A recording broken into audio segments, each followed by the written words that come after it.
Hey everybody. Welcome to the Soul Report Live. I'm your host, Dr. Douglas James Cottrell, and my ever-loving good buddy and co-host is Les Hubert. He's here tonight, and we're both here from our podcast studio. It's packed with insight, energy, questions that stretch beyond the boundaries of everyday's world. From spiritual truth to mysteries of the universe and the ever-changing headlines of our world, this is the place where souls meet to tell that story. If you're joining us for the first time, welcome to our show. Be sure to like, subscribe, and follow us, of course, and tell all your friends on all the platforms that you're on social media. We're here to spark your soul and to stretch your mind into truth of mysteries and the unknown. Welcome to the show, Les. Well, thank you, Doug. Tonight, Doug, we're going to talk about our spiritual discussion is going to explore a powerful theme: being of the world versus being in the world. It is a distinction with deep spiritual roots, particularly in Christian teaching. As Jesus said in John 17:16, they are not of the world, just as I am not of the world. This points us towards a sacred truth. We live here in the material world, but we are spiritual beings on a divine journey. So, how do we stay spiritually aligned when the world tempts us with fear, greed, or distraction? Well, that's a wonderful question. And of course, it's one of those mysteries that in spiritual circles, when you talk to learned people of the cloth, there are a variety of opinions as to what that phrase means. But it's very accurate. Uh, Yeshua, the Christ, was talking about the difference between being in the world and being of the world. And for that, it's a profound statement if you're not quite understanding when he meant you're in the world, not of the world. Does it mean you're off planet someplace? Or you, somebody that's, one of those off world people from a different place out there in the solar system? Not necessarily. And by that, I mean, no. When we are of the world or in the world, sorry, when we are not of the world but in the world, it means that we live here in the world.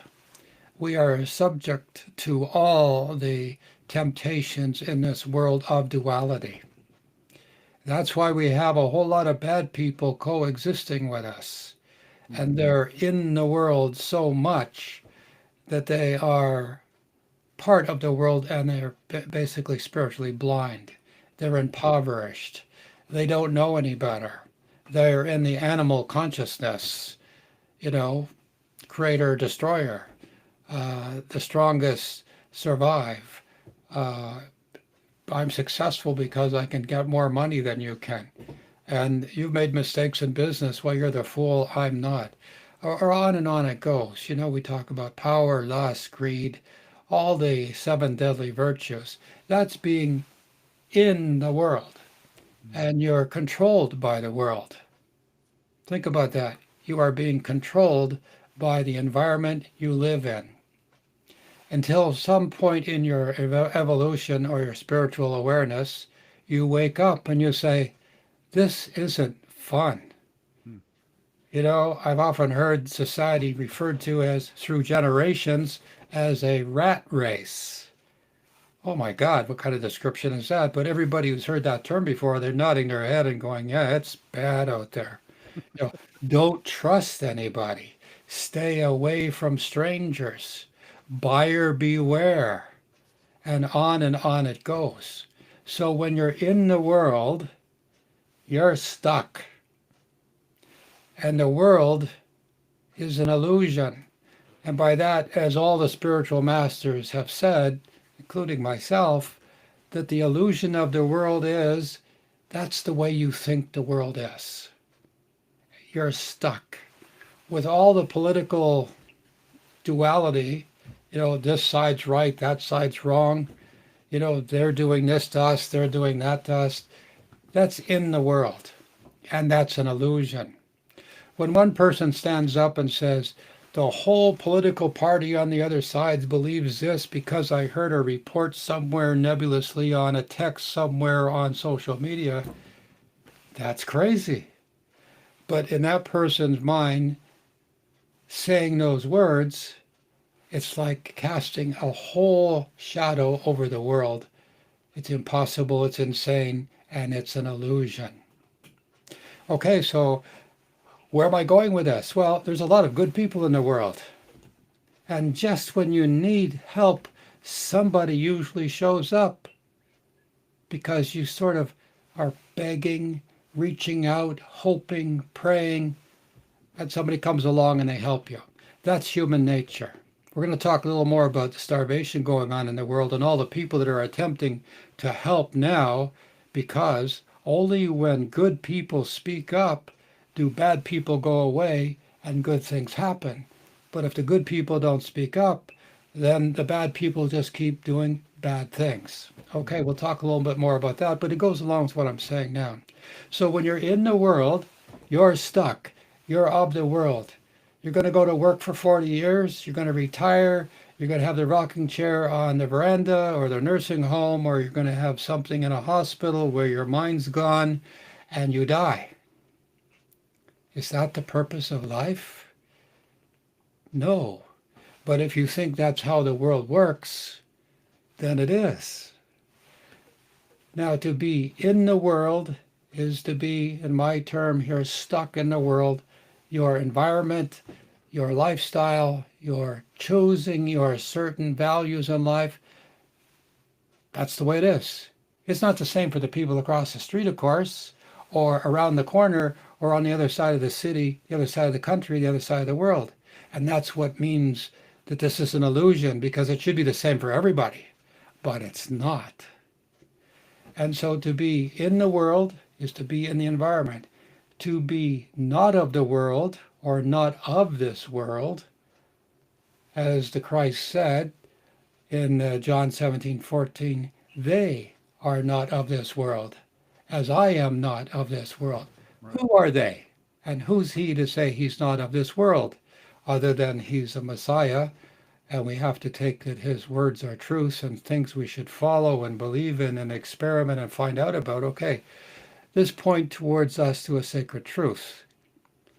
We live in the material world, but we are spiritual beings who are here temporarily, who are not of this world. Our spiritual self is out there in the great beyond.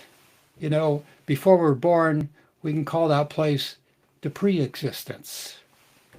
And then when we live our wonderful, amazing lives and listen to a ton of shows here on the Soul Report Live and get to be full of life and wonderful news, okay, that's a little plug and that's a little self-indulgent, but anyway, you get the point. When you live a spiritual life, you begin to remember the pre-existence and you begin to communicate with that because you're a spiritual being. What are you doing? You're looking beyond yourself. You're looking above yourself. You are not looking in the world. And as such, you are looking beyond the world. So when you come to that point, when you take your last breath, you're going to return to what we call now the post-existence. Here's the secret. You ready? The post-existence and the pre-existence is the same place, up there, not of this world. So, my friends, there's that, settle it in Douglas's Cottrell's world of opinion, could be right, could be wrong. That's what it means. We are in the world, living our humble lives as human beings, trying to thrive and survive in a material world, getting bogged down by material values. You know, a lot of the great societies, monks and monasteries and nunneries and where spiritual people go to be aligned and to attempt to achieve spiritual illumination, they give up. They give up those things in the world. They have perhaps a oath of poverty. Or they say, I give all my belongings away, I'm now a spiritual being. Well, for most of us, when we start out in lives, we say, no, no, no, no. We have to have that motorcycle. We have to have that car. We have to have that house. We have to have that wife or husband. We have to have that family. Right. That's how we live our lives. Hmm. Well, all that comes to an end, by the way. How many of you out there had your first car and loved it and thought it was wonderful and fantastic? You shined it every day. You were just all over it. Where is it today? Correct. Gone. And all things in your life will be gone. On the day you take your last breath, you give up everything you own, including this temple we call the human body. It is a temple, it's a vehicle, it's something that is worn by our soul. You know, it's kind of like, well, I can make fun of it and say, you know, sometimes people get, when the soul comes into the world, they get to go into the high fashion and they get a really good body. And some of us go down to, like, you know, the less the let's say to the previously owned clothes, but you know, wherever things are cheap and whatever, we select that, by the way. You know, the people say, oh, they were born with a silver spoon in their mouth. No, the soul selected that particular experience, which is really good. And the same as the rest of us who decided to come into the world and have a life where we had to work for a living. We selected that. So anyway, back to the point. Some of us have privilege and we have prosperity, and some of us have to work really hard for everything we get, and some of us just don't work at all and we kind of float through life. And then some of us seek a way of living where we simply give up everything in the world to find out if we can be not of this world and contact the spiritual self. So, in summary, this is the point. In the world means you're caught up with the values of the world, which are temporary. Everything comes into your life and it leaves your life sooner or later. Everything. Everything. Friends, family, everything you're looking at now around your room and your house, think about it. One day you're going to go into the post-existence and all that stuff in your house is just going to go poof. It's going to scatter Yeah. because you'll give an inheritance to everybody you know, and everything that's in your house now will never ever be in the same consolidated place as it is now. Something to think about when you're looking at those things and you say, wow, you look at those nice rings I have, or that wonderful painting that I've my paint collection, etc. That's going to be in somebody else's house in the future. So enjoy it to your fullest extent now in the world. But remember, my friends, you are not of the world spiritually. And that's the permanency. That's where you should be looking to illuminate your soul. And then you'll become an avatar. You'll become aware, you'll become realized, and then fully realized, and you will know while you're here about what's going on there. And that's what the Christ meant when he said, they are not of the world, referring to the spiritually illuminated ones, just as I am not of the world, because he was illuminated. He was the greatest seer, the one that comes as the Messiah to rescue us. And he was willing to pay the price to do that. So stay spiritually aligned, my friends. Don't let the world tempt you with fear or distraction. Walk in truth, virtue, and a higher consciousness without withdrawing from society. That's the secret. You don't go to live in a cave and give up all worldly possessions to arrive spiritually, in my humble opinion. You live in the world, but you don't let those material things pull you down. Right. Instead, you illuminate yourself and say, well, everything I have here is mine for a little while. I better enjoy it, because sooner or later, I'm going back home, which is not of this world. You know, we invite our friends out there to send in their questions in the chat, and you'll read them. Our producer, Jack, who's helping with the show here, Jack Bellick, he'll put them up. So if you've got comments, my friends, feel free to put them in the chat right now. Go ahead, Les. Well, thank you, Doug. We're going to take a short break, and when we come back, we'll be talking about news and views, and specifically the Gaza famine, which seems to be very much in the news these days. Are you searching for clarity, wisdom, and a deeper understanding of the spiritual world around you? Meet Douglas James Cottrell, PhD, a visionary author and teacher who's helped countless people transform their lives. His books are a gateway to profound insights, offering guidance, inspiration, and the tools you need to unlock your full potential. From unlocking your intuition to discovering spiritual truths, Douglas's books are your trusted companions on the path to personal growth. Don't wait. Start your journey today. Visit his website douglasjamescottrell.com to explore and purchase his life-changing work. Your next breakthrough is just a page away. Are you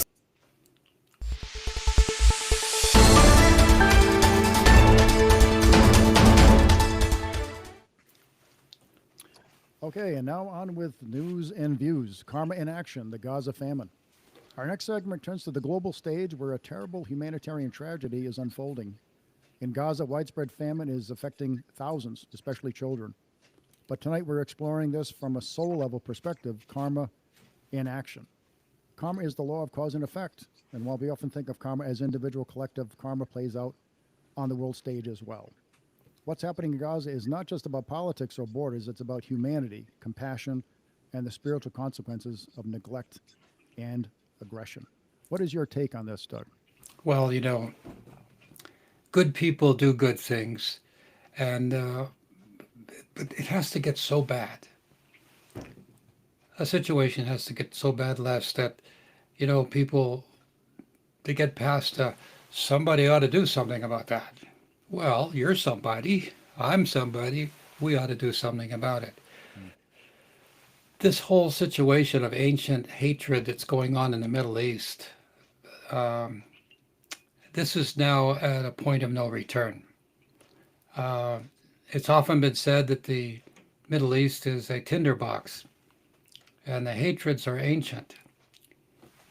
The people profess strong religious views. They believe wholeheartedly in the great Creator, God Almighty.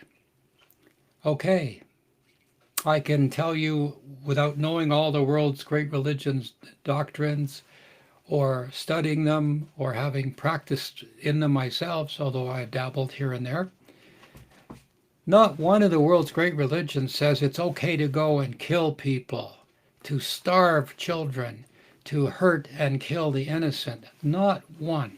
Right.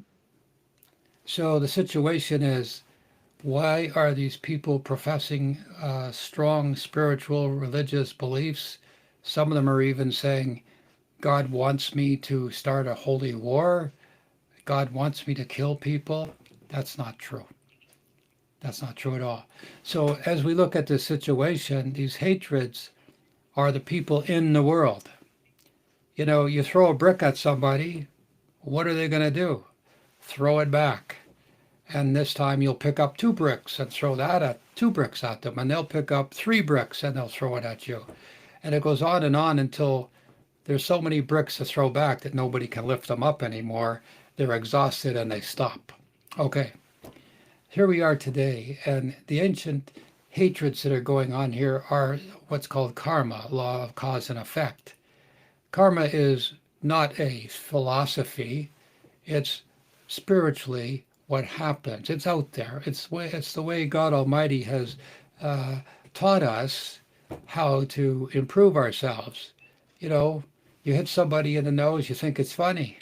They come back and they hit you in the nose and you find out, whoa, wait a minute, that's not so funny. Matter of fact, it hurts. And so you learn by it and you don't do it anymore unless you fall prey to vengeance, and then the cycle goes around and around like throwing bricks. So here we are. The world is, we've been the same in Herzegovina. We've been the same in Nazi Germany with what happened to the Jewish people in Germany and in Europe. It wasn't just Germany, it was Poland and other places. And we see the same thing. People being put in cages or in internment camps. and starved and tortured, men killed, women and children suffering and killed. Wait a minute, this is going on, and the same people now in the Middle East who were participating on the opposite side of that question, who are being starved and tortured themselves, are now inflicting torture and starvation on little children. As a Christian and as a knowledgeable person of all the other world's great religions, I can tell you, you, the political leaders, you, the participants in such hatred, you are jeopardizing your immortal soul. Pay attention. Wake up, leaders in the world. What you're doing to these little children, somebody's up there writing in the book of knowledge, the book of life, what you're doing. And you are going to suffer. If 1,000 children lose their lives because of actions or inactions on your part, I guarantee you, you're going to live 1,000 terrible lifetimes to make up for the tragedy you're causing now. Unnecessarily. This is the whole thing. It's unnecessary. So the karmic consequences are for nations. And look around, my friends. The country that's having problems, inflicting pain and difficulty on other countries, look at what's happening to their farm products or crops. Look what's happening to their weather.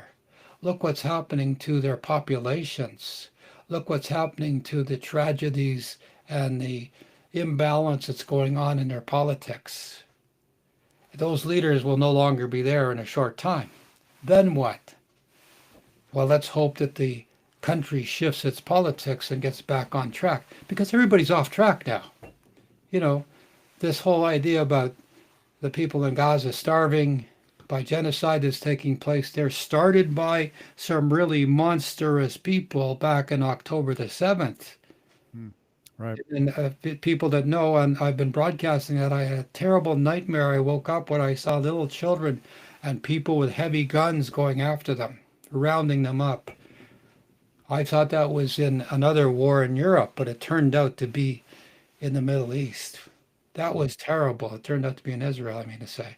So bottom line comes down to this. You know, you're a smart fellow, Les, and people listening are out there. They can send in their questions here in the chat, and they can ask you and I questions about this.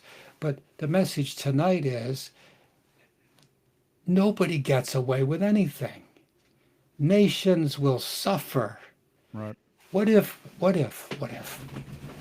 we've talked about this before. What if our great spiritual test for all of us in the world is to show compassion to immigrants? You know, in Africa, there was a flood of people going into Spain.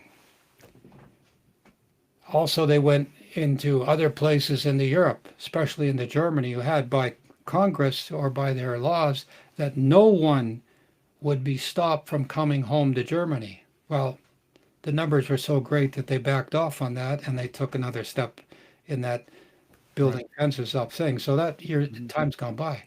So what if the great karma is, okay, you have to take care of the people who are suffering, who are leaving their countries because of the evil, the harshness, the corruption, the violence that's going on in their countries.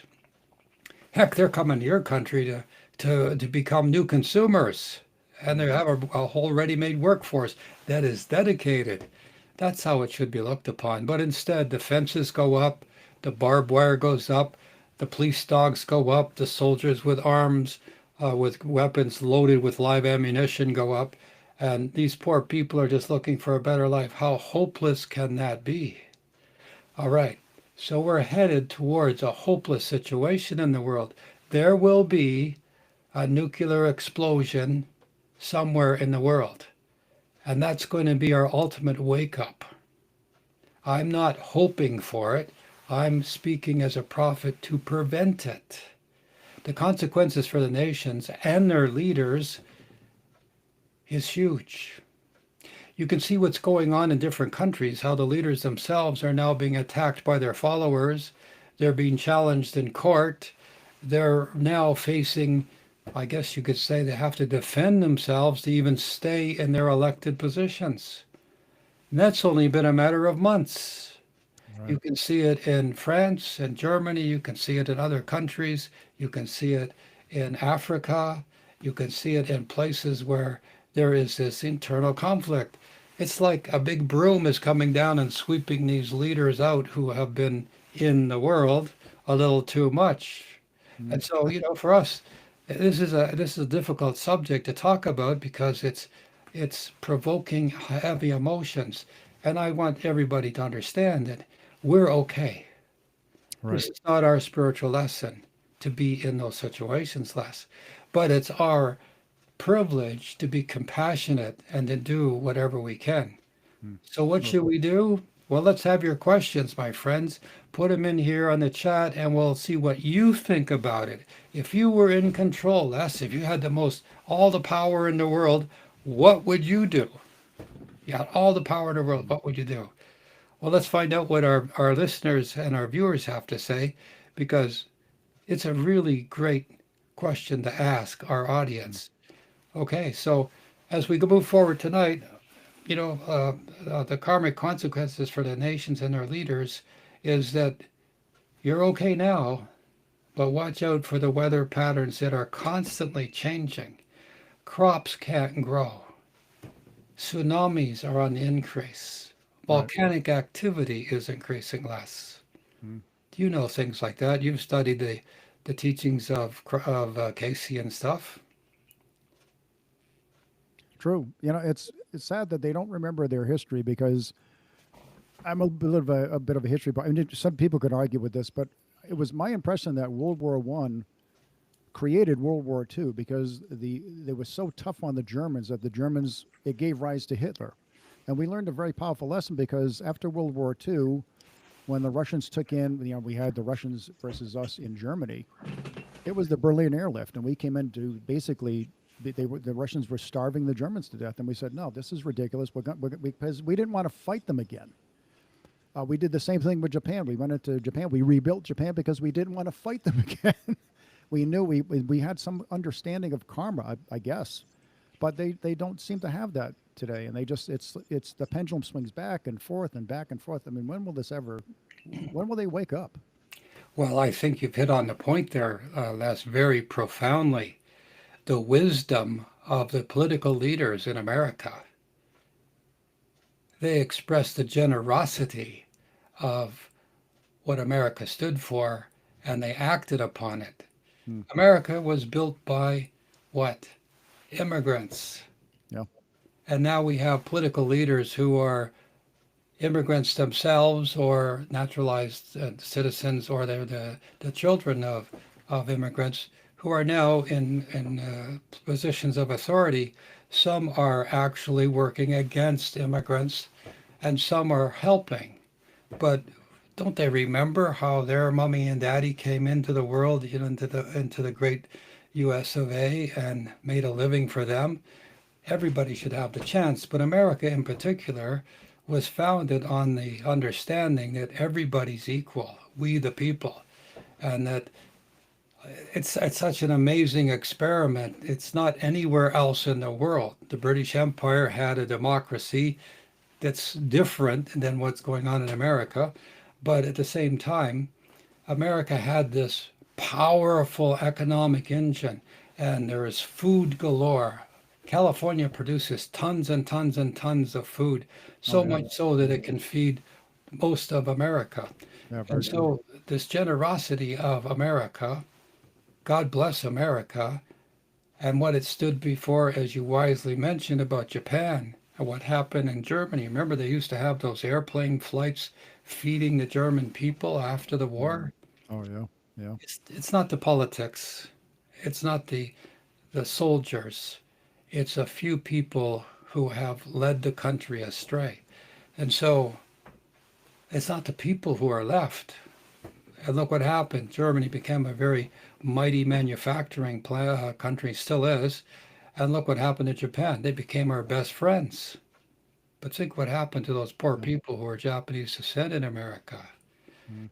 got to watch out for prejudice, got to watch out about being in the world and having this knee-jerk reaction made and produced from fear. As you said, Les, look what happened. Will they wake up? Well, it's the leadership. You know, the president's the most powerful person in the world. Well, it's also the people who are supporting of him. And back in the day, when those food flights were rescue into Germany, there were pilots risking their lives. The same as there are pilots who are going to risk their life to try to give food and sustenance to the people in Gaza now. It's the human thing to do. We can't help it, Les. Yeah.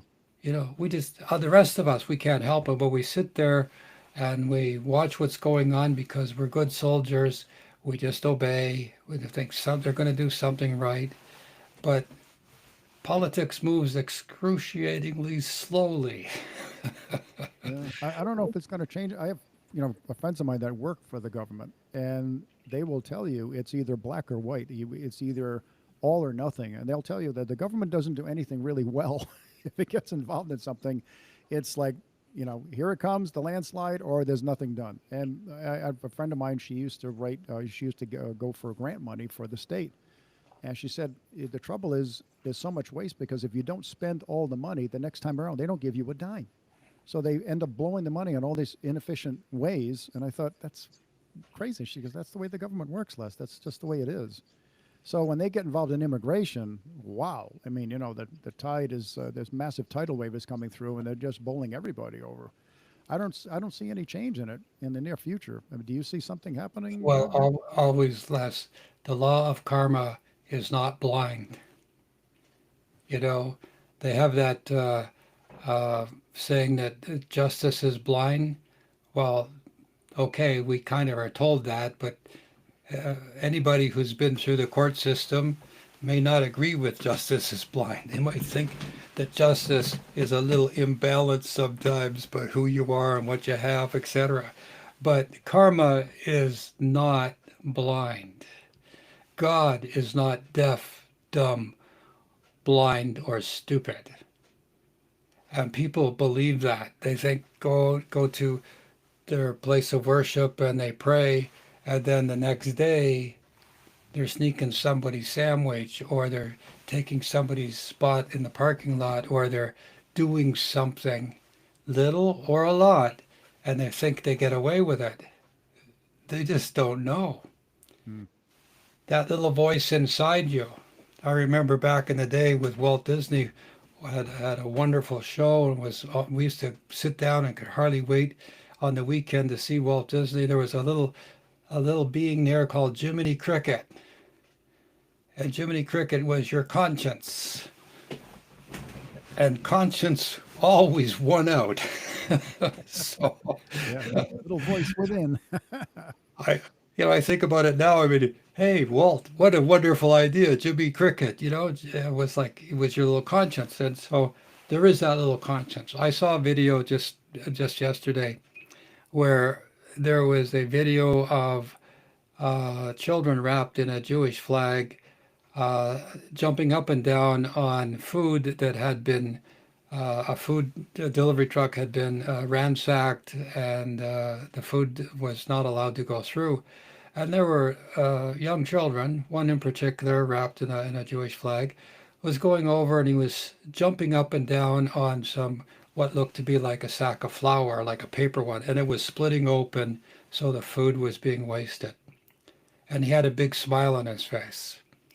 It was only a glimpse, but immediately I saw him as an older man with regret on his face, thinking of what he had done to little babies and children as a child himself by destroying food. So Jiminy Cricket is there. Your conscience builds regret. And the only way to only way to overcome regret, okay, is to forgive and do something about it, make amends. So regret is, in a way, wipes out the karmic debt. But again, the lesson, my friends, again, send in your questions in the text in the chat, I mean to say, and let us know what you think. How many times have you done something wrong and you've thought about it all your life, almost every day? Right. People talk about coming back from war and people having this what's the word again, Les? Post Traumatic something stress syndrome, syndrome. Yeah. Yeah. PTSD. Yeah. Oh, yeah, yeah. post stress, whatever. Yeah. I just can't get it. PTSD. Yeah. Oh, Yeah. yeah. Okay, so that means some soldier's gone into battle and he's done something bad. Yeah. He's had to take a life or he's had to do something, and he lives that over and over and over every day. He still Right. sees the face of the person that he's shot or blown up or done something. Now, he was acting in his capacity as a soldier, and that's what soldiers do. But that conscience, that good part of him, now years later, wondering, I wonder what would have happened if I didn't shoot that fellow. I wonder what would have happened if he had grown up.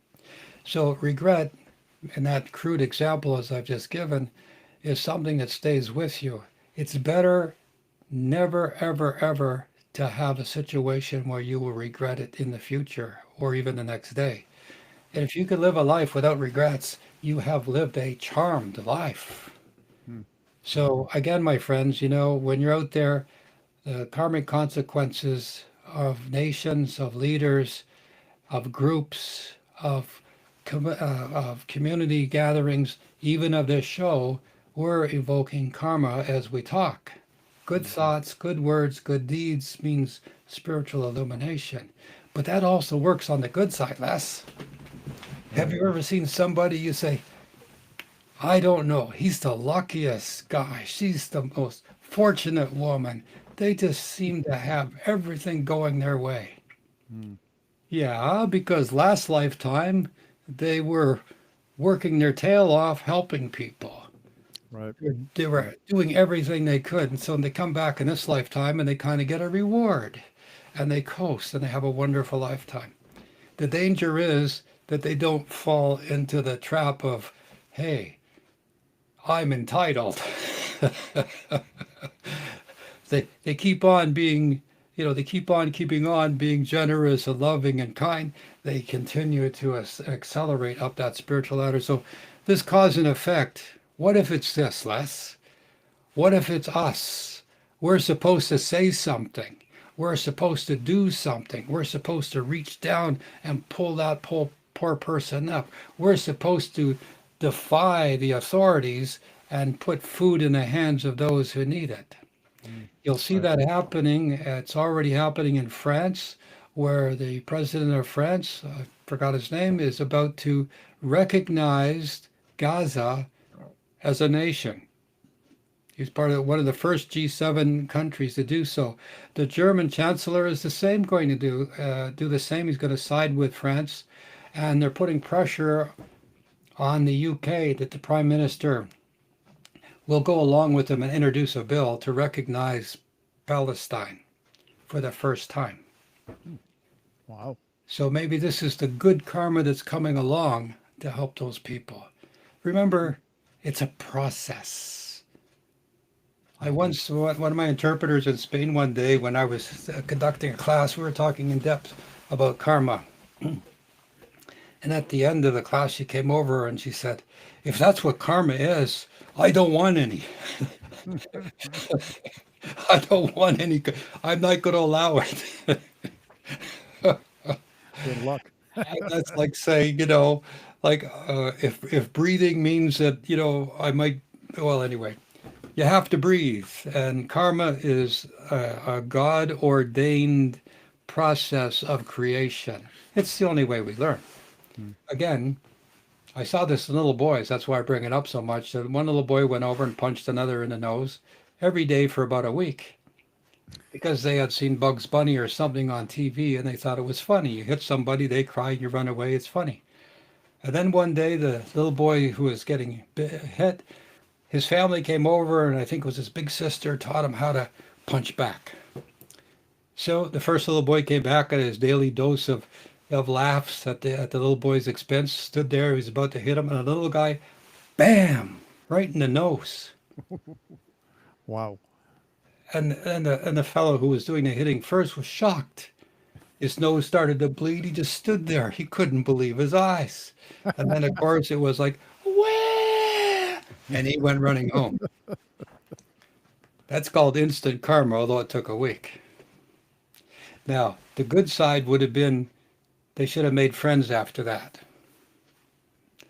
but they didn't. Hmm. The second little boy who was getting hit all the time, when he saw the first boy, now he ran up and hit the first boy. And he thought it was funny. Of course, he was getting even, I guess, too.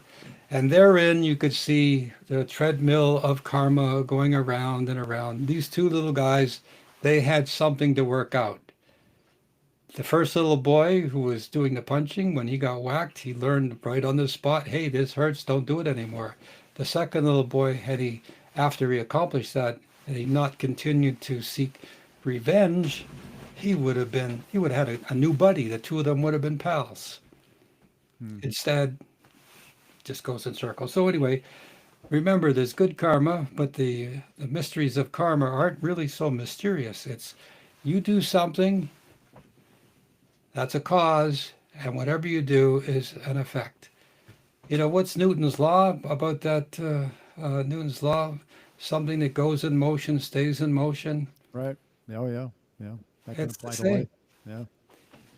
You know, Mother Teresa had said, you know, you'll never have peace by hating war. You'll only have peace by loving peace. So how can they apply that to Gaza?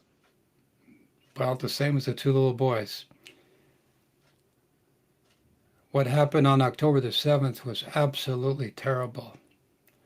But it happened by a small group of really, really bad people. Young men, whatever they did, motorcycles, trucks, snuck in at the early part of morning when people were sleeping. This was the coward's way. This is the worst way to hurt people because you're lying in wait. Hmm. The karma that they're all going to experience, every one of them is going to die. If they burnt somebody, they're going to be burnt. If they cut somebody, they're going to be cut. As many lives as they took, they're going to take that many lifetimes to make up for what they did, whether it's 10 or 20 or 50. But what they did is invoke the karma on their own people. They were reaching out to do harm and were monstrous in it, and now look what's happened to their own people. They have to bear that karma as well. But again, when two sides find out that it hurts, that's when they have the opportunity at that moment, at that threshold, at that bridge, at that moment in time to say enough is enough. When MacArthur went in to speak to the Emperor of Japan, that was the threshold. And America, whatever you want to say about it, however it was done, accomplished that. Right. And it stopped. And America and Japan became great friends. The same in Germany. The German people, wonderful people that they are, were misled by their political extremists. And then later on, when again at the threshold, it was the United Nations, the countries in Europe, along with the US, that brought that moment of peace into Germany Right. and then to the surrounding countries. And what a wonderful, wonderful turnaround it's going to be. How do they do that? If you're a political leader and you quit because you're afraid of the other side or you're fed up, you're opening the door for darkness to come into your world and your country. You need to step up. Liz Cheney is a hero in my book. Her father and herself and others stood up for what they believed. And now they're being chastised, whatever. I mean, politics are politics, you can agree with me or not. But the amount of courage it took for what the woman did, in my humbled opinion, was an example of what we're talking about tonight. There, of course, have been many others. Sure. There always are. But to capitulate, to run away, to put your head in the sand like an ostrich. Nope, that's not the way. You don't have to fight. You just have to stand up, which is now going on, and saying, stop it. Those children need food. Put Right. aside your political differences, put aside Exactly. your ancient histories, Yeah. because if you don't, karma's coming your way. Only when you, and this is another thing, Les, when you know it's wrong to do and you do it anyway, it's like throwing gas on a fire. Wow. Oh my God. Yeah. You just heat it up and it gets bigger and it's more ferocious and it comes at you faster. So why should we do this? For our own salvation. Yeah. Yeah. Yeah. That, What do you think of that? Yeah. Well, thank you, Doug, for that dissertation. It's very interesting. After a short break, we will be back with mysteries and the unexplained.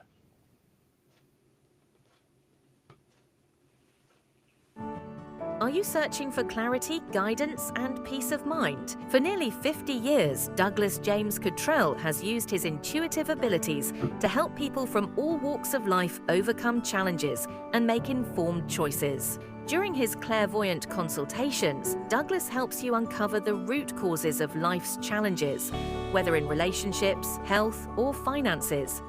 He offers insights into your future and practical guidance to empower your decisions today. Available by phone, Skype, Zoom, or FaceTime, Douglas's consultations fit your schedule and lifestyle. Heal, evolve, be the person you were born to be. Book your clairvoyant consultation today with Dr. Douglas James Cottrell.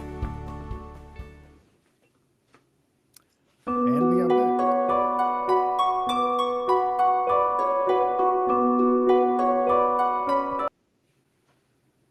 And we're back.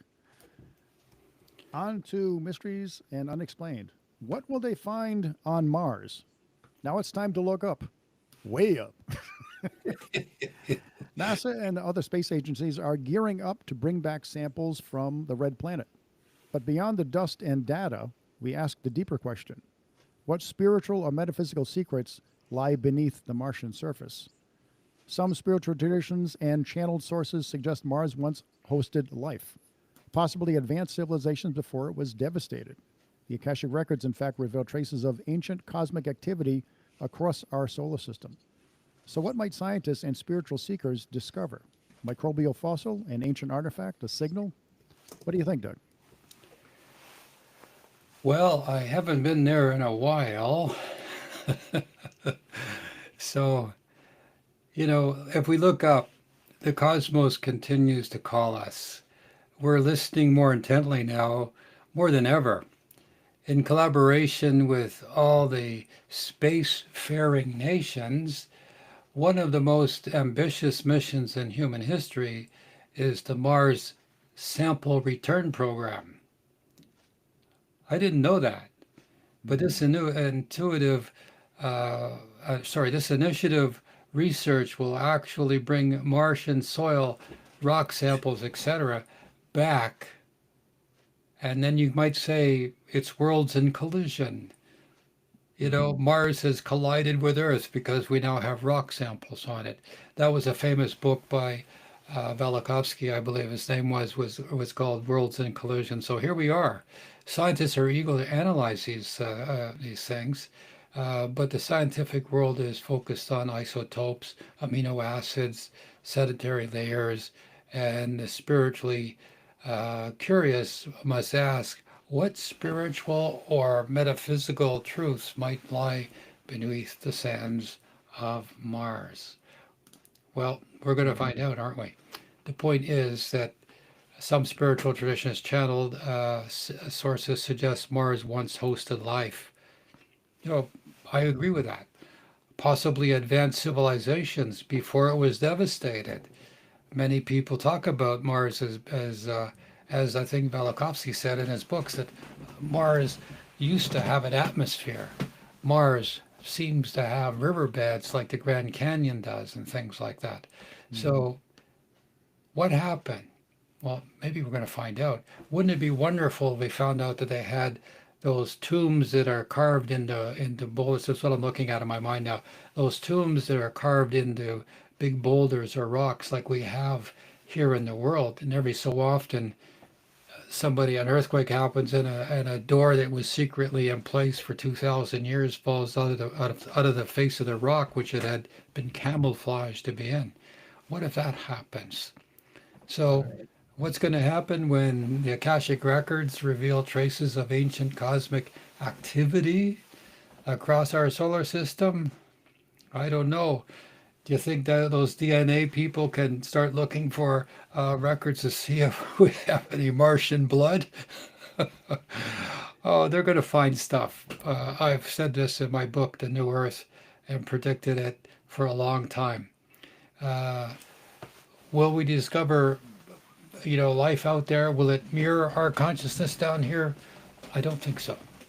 Although, we've had on shows on the Blog Talk, we had a show, or maybe it was the Wake Up, where we had a less, we had it was called The Boy from Mars, you might remember, where he was put back in hypnosis or recall, and he remembered all sorts of trips from Mars to Earth. Right. He talked about warfare that was going on, and he was a soldier, I think, and but he used to come to Earth for like R&R. I Oh, guess. wow. So, how many people are out there in the audience? Have you had any memories of being on Mars or other planets? Let us know. Mm. Uh, put a word or two in the chat, and we'll see what we can come up with. But the significance of Mars, I think, Les, you have some thoughts about that, but I think, it's a hidden consciousness. There's got to be metaphysical uh, traditions. There are people who are channeling information about it. Perhaps civilizations transcended material existence and moved into higher dimensions and became somewhat like spiritual beings. The formulations of Mars might be, maybe, hopefully, as I just mentioned, remnants of forgotten temples or energy. Mm.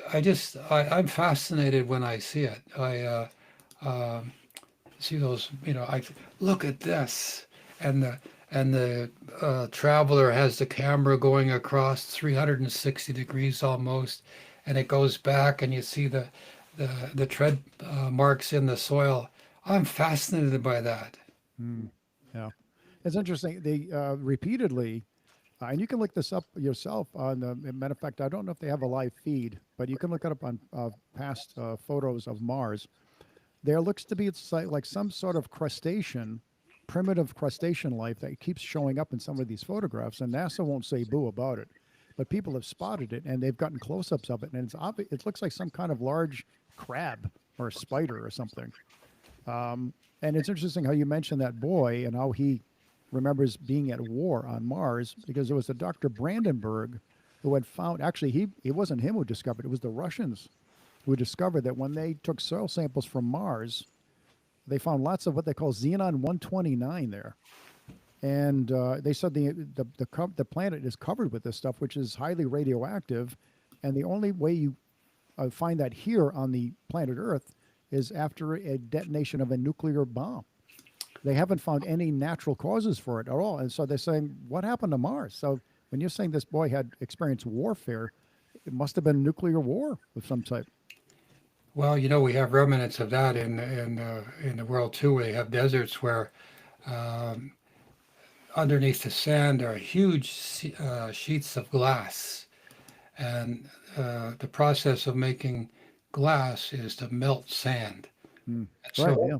we have it here in our own world, where in the Vedas and the ancient Hindu texts, flying castles flying vehicles the size of castles were there, or going through the air, and they were throwing thunderbolts down. Well, what are thunderbolts? Cannons, bombs. So it happened here. Really, we don't know what happened to us 10,000, 30,000 years ago.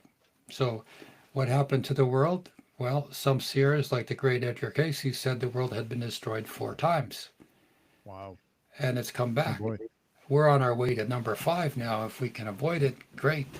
But the way the world's going right now with the weather and the earthquakes and the disharmonies here, we could end up destroying ourselves, at least a large portion of the world as we know it. What happens if the world stopped rotating? Wow. The Yeah. oceans would keep on moving and they'd rock out of their basins, and we would have a gigantic reset of the planet. Maybe Oh, the sure. planet would even stop and rotate the opposite way or tilt over 90 degrees, which other people have seen. Well, Right. what if that happened in Mars? What if there was, again, sentient beings being sentient beings having warfare and setting off bombs or doing some sort of nuclear like catastrophe that caused the Martian atmosphere to disappear. Think Mhm. about when what was it, those atomic bombs in Arizona when they went off? Was it Arizona or New Mhm. Mexico? New Mexico, yeah, when they tested the atomic bomb. Yeah. Yeah. What happened? And some scientist friend of mine or client once told me, Douglas, when they set that bomb off, they didn't know if it was going to ignite the atmosphere around the planet. Yeah. And yet they were willing to risk it, which And is they did crazy. it anyway. Oh my God, Yes, there are mad scientists out there. oh my God. Well, what if that happened in Mars? What if they did something like that and they had such a powerful weapon that it just blew the atmosphere off Mars? I mean, it's Mm, possible. mm, Let's put it this way, it's intellectually feasible that that could happen. yeah. Is it probable? Mm, possibly. Is it possible? Well, remotely. But it's not within the realm of probability or accomplishment.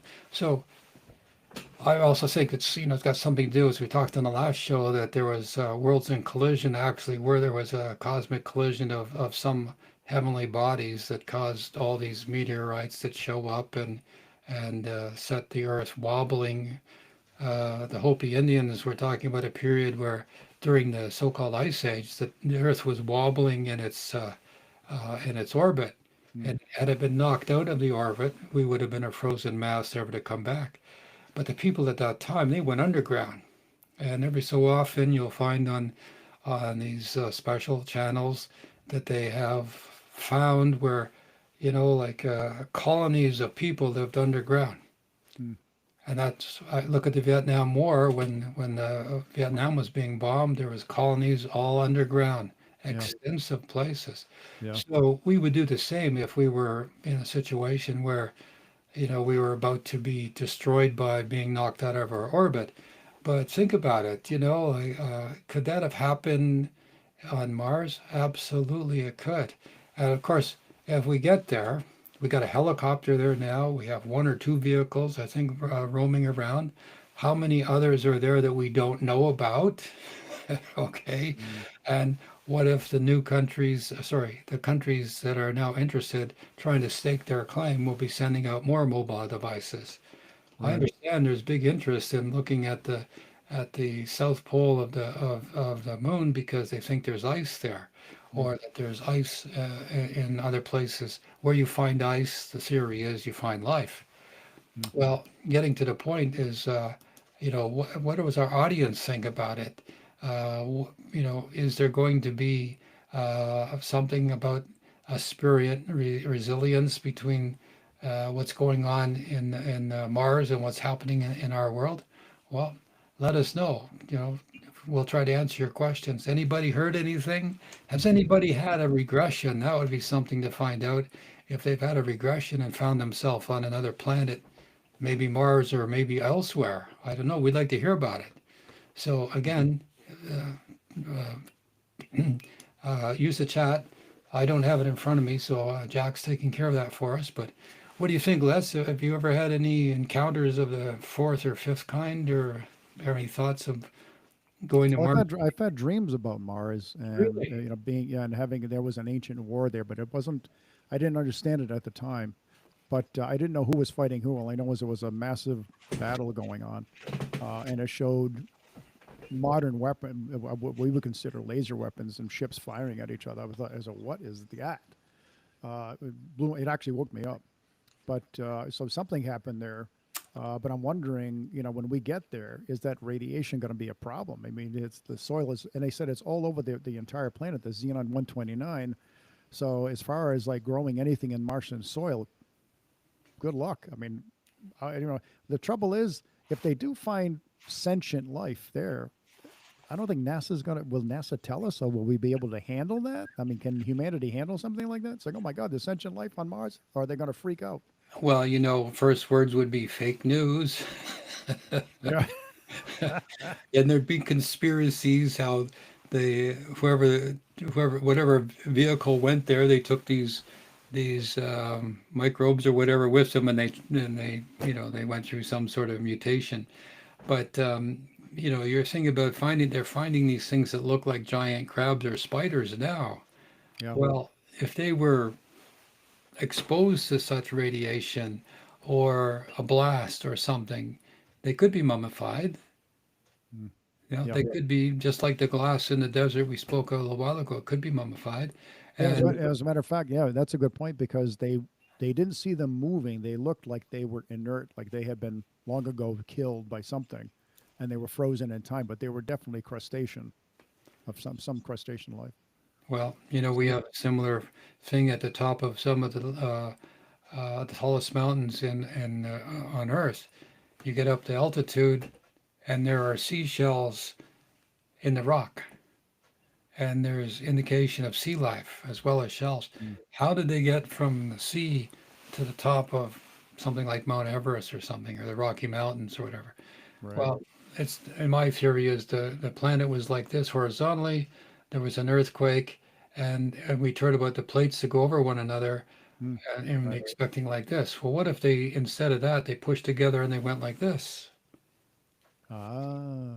And that's how you got the critters Yeah. from the bottom of the sea at the highest places. Well, why not in Mars? That could have happened too. I mean, think about it. If we're proposing the idea that the atmosphere just went, well, that would mean the water would go, the atmosphere would go, Yeah. and whatever was left would be done, and they would mummify, solidify, or Mm. solidify, and they would be, you know, rocks. Anyway, it would be interesting. I haven't heard any too much about any drilling programs yet. That's usually they have the little scoop programs, and I guess they have that helicopter going around. I don't know if it's still in business. No, But it's true. Well, as far as I know, the one that I was aware of was disabled. Something happened to it, but they have done some drilling, but it's very, very, very shallow. yeah, Very shallow. But you look, those crustaceans look a lot like what they found in the deepest part of our oceans. These crabs that were the size of Volkswagens. These massive creatures that are alive and well today. We had no idea they existed. So why not live on Mars as well? If Mars was Earth-like, well, we have, with the oceans heating up, as I predicted in my New Earth book, the animals at the bottom of the sea are coming up, and they're Mm. finding gigantic animals, creatures that were there, whether they're sharks, gigantic sharks, Yeah. whether they're these huge octopi.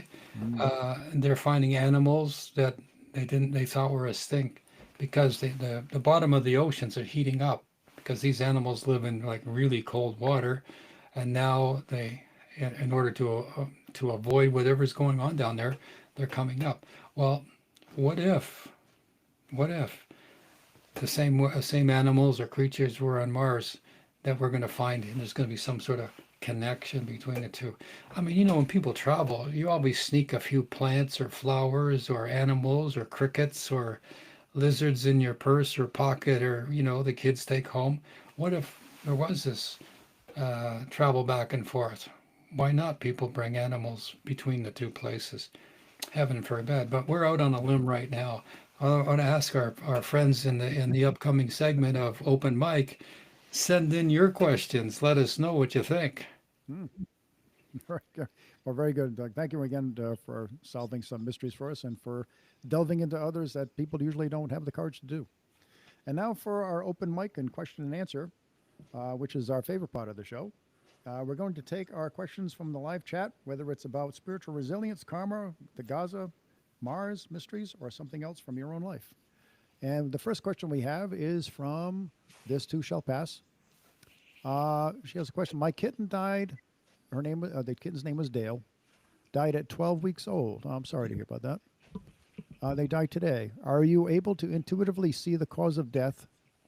He had 3 new symptoms this morning: paralyzed below the waist, blind, and heart stroke. His brother Chip had no issues at all. Yeah, this one wasn't fully formed. Problem goes right in the throat. It couldn't breathe or couldn't swallow. Oh boy! Wow. Oh, well, we're sorry to hear about that. He's in spirit now, and he'll be okay. They bounce back, They do come back. Yeah. And the brother's there, and that would be the one to love. This one is one of those circumstances in nature, didn't make it, wasn't fully formed for whatever reason, and it's better that it didn't continue on, because it would have been a burden and would have suffered. So this was, in a way, a healing, if you look at it from that perspective. We're sorry for the loss, but it's in nature. It was one of those things that couldn't be changed. Oh, thank you, Doug. God bless. And now our question from Facebook, Karen Kai Medina. Can you suggest some stones for good luck to keep away the evil eye? Yeah. I always have a lot of jealous people against me. I don't even try to fight them. Any suggestions, please? Holy moly. Do you want to get those stones, put them in a slingshot, and start waving them at people? I mean, listen, that's a loaded question. We could go on forever answering that one. You don't need lucky charms. It's up here. And if people are jealous of you, that's okay. That's their problem, not yours. And the people that are jealous of you are actually showing you, in a complimentary way, that they respect you. Very true. And they're showing you also their spiritual poverty by being jealous. Being jealous is a waste of time, just like anger is. I understand jealousy. It's one of the most vicious emotions people have, because they will do really bad things because they're jealous and feel justified when they're not. So you don't need any lucky charms. You don't need any stones. You don't need any magical stuff. You just need to say, okay, am I doing something to make them jealous? Am I giving off something like, they're getting the wrong idea about me? Could be. But the idea is, don't give in to that. Move on. The rule of thumb is, don't go where you don't belong. Don't go where you're not liked. In the Bible, it says, if your right hand offends you, cut it off. I mean, when you first hear that, you go like, whoa, that's like, oh my God, cut off your right. Right. But what it means, if something's offensive to you, get rid of it, even if it's dear and near to you. So the lesson here is to our viewer is to say that if people are jealous of you, don't give them any reason to be. Speak nicely to them, be friendly, but don't give in to their jealousy. If they're going to be jealous, it's their problem, not yours. Thank you. And our question comes from Larry Cruz. There seems to be many job openings, yet applicants often don't hear back or get ghosted after interviews. What's really happening in the economy? Are we facing an economic downturn? Is this spiritual? We're in a very difficult time.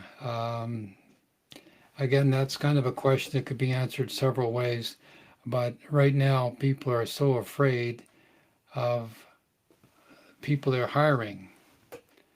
They don't know them well enough, and there's so much, what can we call it, manufactured facts out there.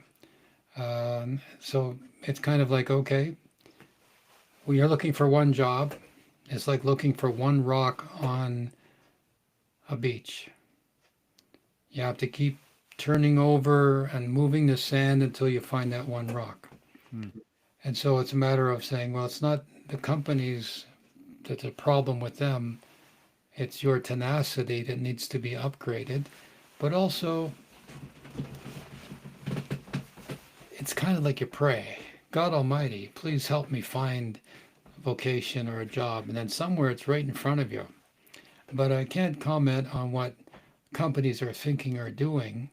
But right now, there are so many people who are able and capable of doing things, and there's so few jobs that are available in certain fields. Mm. Now, certainly in agriculture and hard jobs, demand physical labor, there's lots of work. There always is, seasonal or otherwise. But when you're specializing, you have to, sort of narrow down the field of where you want to go, but use prayer and say, I need to have a job. I'm going to look everywhere I can. Guide me, assist me, help me, and you'll find one. But if you're being held back, then you have to say, what's really going on here? Mm. And this is the spiritual world kind of showing you your way. So wherever you are, whoever you are out there in the world, if you want something, go and get it. Don't stop. But at the same time, ask the divine to guide your way. And you'll find you'll fall into something. Usually the way it works, Les, is, we're a little long in the tooth here, but the way it works is just when you're about ready to give up, that's when the door opens, and there you are. Mm. Almost every Right. time in my life. My friend Joe Eichenhofer, God bless him, used to say, why do they do that? Right. Just when you Right. just get down to the wire, then they help, meaning the divine above. So that's a pretty uh, simplistic question, but the idea is use your intuition or dreams, and then listen to them. And if Mm. the dream says, you should be making hot dogs, okay. Right. I Right. never did that before, but I'll go there. And you find out going to hot dogs leads you to somebody who's looking for an IT guy, leads you to somebody who's looking for a business. And all of a sudden you end up being in business and you had no intention. They just wanted to go make hot dogs. That's Yeah. how the universe works. But you have to take your Yeah. steps. And usually what you're looking for is right in front of you. Right. I remember going through college. I could always find jobs simply by, saying, "Dear God, let me be of service." And I didn't care if it was janitorial. It got me through college. And then when I wanted to find a career, I asked again, and it was there. I mean, ask and thou shalt receive. Our last question is from Brian M. How do you reckon the multitudes of Godhead understanding across the globe slash cosmos? How many people are we talking about? Mm. Wow. Okay. So every person has their own concept of God. There's your answer. If you sit down and you ask 100 people to describe what ice is all about, I'm talking about the frozen water kind, you'll get 100 different answers. When you talk to somebody like me in Canada and we say snow, we know there's slushy snow, frozen snow, flaky snow, snowball snow, packing snow we call that. We know there's sleet, we know there's drizzle. Okay, how many types of snow have I just meant? 8, 9? All right. The Eskimos have a name for, I think, 24 names or types of snow. Wow. Really? Oh my God. Yeah. They know snow a whole lot better than I do. And for most of us living in the warm climates, the point of that being is that everybody has a path to God. We're all of us are on our own individual paths. And as we keep taking our steps down our path, the way we've chosen as a spiritual being to come into the world and to go through the worldly events, the life that we've selected, we're on our own path. But there's a whole lot of other people with us. And so we're all on the same path if we believe a certain way, but we're all on the same path individually. And as such, there's another path and another path and another path. So this is why we shouldn't say our religion is the right one. Our belief system is the right one. When the Christ came into the world, as did other spiritual beings, they never ever said there's only one way. they said there's one God. And then they proceeded to explain that we're all on the same path. We're all attempting to get close to God. We all want to go back to the Christos or heaven, the Nirvana, the great, wonderful place where we came from. The question ought to be, why did we leave? Okay. Right. Well, we had it all. We were with God and we decided, wait a minute, there's something else outside the front gate. And God, in its infinite wisdom, said, oh, you want to find out about that? Okay, you have free will and free choice. And we grabbed the keys to the vehicle, a family vehicle, and we took off. And we were roaming around the cosmos, the universe, having a ball. And then we found out, wait a minute, we don't have the security and the safety of being home. Now we're on our own. Oh my God, we're lost. I don't like it here. It's cold and dark and I'm hungry. Oh my God, I don't feel love. And oh, what happened? And a still small voice said, you can come home, but you come home the same way you left. Now we have to find our way back. Oh boy. So the reason there are so many different beliefs of God Almighty is because these maps behind Les and I represent the greater consciousness of God. And you think about it, we're on one teeny tiny little speck in this cosmos. How can we possibly think there are so many different ways relating to here, us on Earth, when we have behind us a cosmos like that? And of course, the answer is a finite mind cannot possibly comprehend an infinite mind like God's mind. And so the answer to that is many people have opinions, they have experiences, and they have one mystical experience or one supernatural experience or one spiritual event, and they think, oh my God, that's the way. Not realizing it's just one stop along the way on the path to enlightenment. The people who sit down and they get stuck, they are fundamental in their beliefs. They are unyielding and unchanging because they've been told by other human beings, this is the way it is. And again, no one can possibly know the mind of God. If you just look on these maps behind us, how can they possibly comprehend the mind of God? And God is the great creator. God created everything. And if you read in the scriptures, God created the heavens and the earth first, or should we say, before earth. Come to think of it, human beings were the last thing he did on the sixth day. That's what he created us last. So, oh my God, you know, the plants and the trees, the birds and the fishes and the worms and the insects were all created before we were.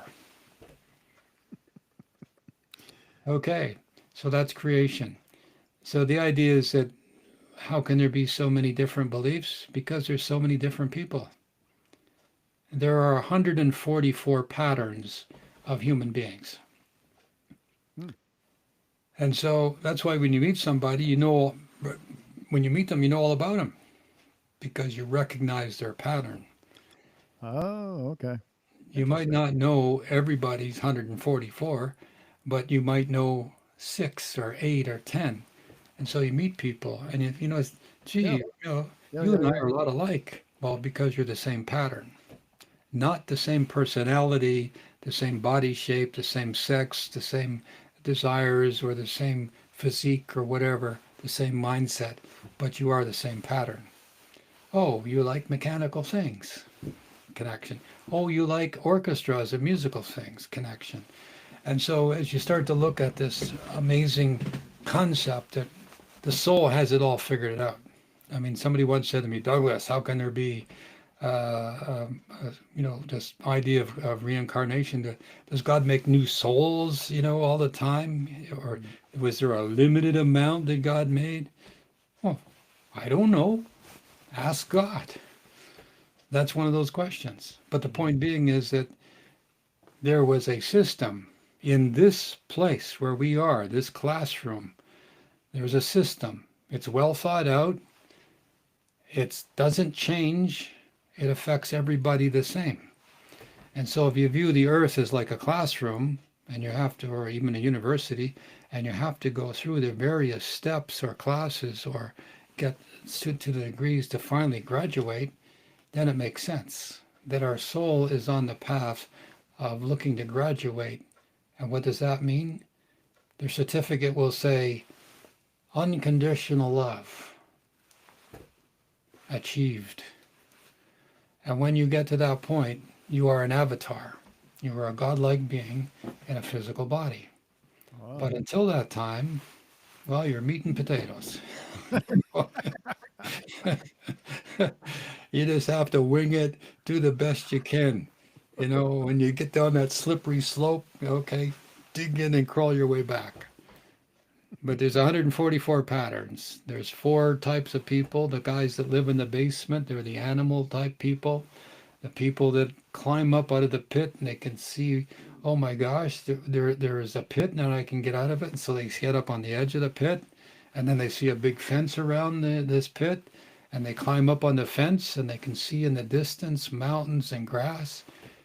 And they have the tenacity, the wherewithal to get over the fence.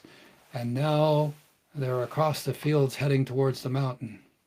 Those are the 4 stages that people go through. Like animals, vicious, bite and bite back. Some awareness that there is good and evil. You don't want to be down there. You want to be up here. You want to get out of the mess you're in. And then, oh my gosh, I can't see too far, but I'm okay, but I could still fall back. And there's some barriers in front of me, challenges, if you will, and you up and get over them, and now you're in to the wide open spaces. But there's still that mountain in the distance that you have to travel and get to. And so, in a very basic way, from my years of study, in an elementary way, that's how you should think about humans. So when people are fighting in the basement and they're animalistic, you can pity them, but don't associate with them, because they're only going to pull you back in. If you're vulnerable and you just got out of the pit, you're starting to think, oh boy, I got away from those bad guys, they can reach up and grab you and pull you back, and you can fall in your own way. So it takes a lot of strength. And then you have to have the tenacity to climb up over that barrier to see the great view in front of you. And if you do that, and everybody will, guaranteed, everybody will do that sometime in their span of eternity, they will get out of this place called Earth.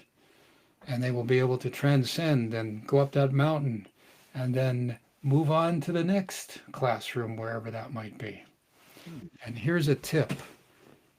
If anybody says, I don't want to come back, I hate this place, I'm never coming back here ever, you're on the fast train and you've got a return ticket and you don't even know it. Because Oh boy. when you love this place, then you can leave it. Why is that, Doug? Well, that's why you're here, to learn love. Oh, okay. All right. And when you say you hate the place, well, you got a lot of lessons to learn. Now, you mentioned before how we reincarnate because we need to experience every race. We come to experience all the races. Do we do the same with religions? Do we have to experience all the different religions? It's automatic. Oh, really? Yeah, I mean, religion, if you look at it, every country in the world has at one time in our history, as we look back, has been the most powerful nation on earth. Whether it was Transylvania or Italy or Africa, Shaka Zulu in South America, the Zulus were the most powerful. Yeah. Japan, okay, every country in the world was the most powerful nation in the world. Right. And what happened? They fell from grace. Well, they climbed up to becoming the most powerful, and then they descended for whatever reason. And so if you look at it from that way, it wasn't a give and a take or a plus or minus. It was, okay, whose turn is it next? Africa's the next turn. Africa will be the most powerful continent in the world because it was once before. And I think it's twice the size of the U.S. in area. It is a resource-rich country that people from the Far East are coming to exploit, but also it won't shrink or demise, or no demise will happen. Although I've seen that the continent will shrink because the oceans will rise and there's a big plain all around 306 degrees around Africa, and that will be submerged. But the continent of Africa will sustain itself as integrity, like Australia did. Oh, all right. Okay, South America is going to be cut in half. Argentina will have to start all over again. Parts of our North America continent, the coasts will be inundated. The Rocky Mountains will maybe collapse, but there's smoke and fire and whatever I saw coming from the west. When, I do not know. But again, the Great Lakes are supposed to drain not from the St. Lawrence in the northeast direction. They're supposed to drain by Lake Michigan going in a southerly direction into the Mississippi. Okay. Okay, so what does that mean? Well, the country's divided. The Great Lakes are draining more than they would if they were going the St. Lawrence way. But those changes around the world are indicative of earth changes that are happening. And those changes are because it's the time for the next country, the next nation, to be the most powerful nation in the world. Remember, the ancient Chinese were the most powerful nation. The Right. Oh, yeah. Japanese were the most powerful. I mean, Sure. in Cambodia and Thailand and King of Siam, most powerful nations in their region or within their scope of the world. The British Isles, remember? The British ruled the waves, as they said. And so they were the The most sun never powerful. set on the British Empire. That was the same. Yeah. And the sun never sets, but it did. So listen, do we have any more questions, last minute ones in the chat, Jack, or anybody? No, I think that was better. We're going to wrap it up, Doug. Have you anything to say to our audience as we close the show? Well, I think Jack should run my commercial again. I thought that was a pretty good one. The one about the books. Can we do that, Jack? Can we run that? Putting Jack on the spot now. I think you can call it up. Okay. Jack is probably having a sandwich. Yep, he said yes. He's bringing it up right now. Okay, so let's run this commercial. Hey, everybody. You know, we'd love to hear from you. We're great that you've come to the open mic segment. And, you know, we want you to do the best you can. So like and subscribe, follow, and share this podcast with your friends and communities. It helps supports us in this sacred space that we're here. It helps more souls wake up to the greater truth. If tonight's topic stirred something in your heart or mind, join us next week, same time, same place, at this same location in our studio. And we'll be diving even deeper into the mysteries of the unseen, the wisdom of the Spirit, and the power of love. So I'm happy that you're here, my friends, and we'll go one more time to that wonderful commercial that Jack's made up for us. Are you searching for clarity, wisdom, and a deeper understanding of the spiritual world around you? Meet Douglas James Cottrell, PhD, a visionary author and teacher who's helped countless people transform their lives. His books are a gateway to profound insights, offering guidance, inspiration, and the tools you need to unlock your full potential. From unlocking your intuition to discovering spiritual truths, Douglas's books are your trusted companions on the path to personal growth. Don't wait. Start your journey today. Visit his website douglasjamescottrell.com to explore and purchase his life-changing work. Your next breakthrough is just a page away.